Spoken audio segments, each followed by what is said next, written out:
Okay, so today we're going to talk about what if you have your whole meniscus taken out. So let's say, you tore your meniscus and you're thinking, well, hey, the thing's torn. Why don't they just take the whole thing out?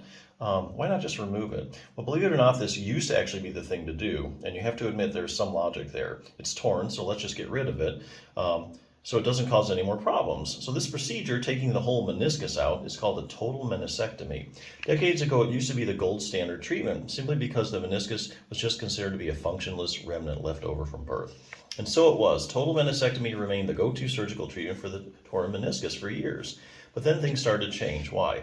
Well, several reasons actually. When arthroscopic surgical techniques were introduced in the 70s, interest increased in taking out only the damaged part of the meniscus rather than the whole thing. Another reason was that an increasing number of long-term follow-up studies were starting to come out on people who had a total meniscectomy. In these studies, researchers followed people for years to see how they fared after having the whole meniscus removed. And they found out something pretty interesting. Here's a good example of one of the longest-term studies I've read. 313 adults underwent open total meniscectomy, and they were studied. 30, who had no other knee pathology at the time of the operation, were able to be followed 40 years and had knee x-rays taken of both knees.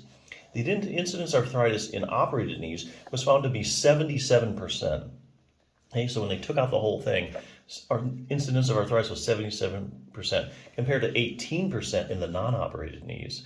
Researchers conclude that total meniscectomy leads to symptomatic arthritis later in life.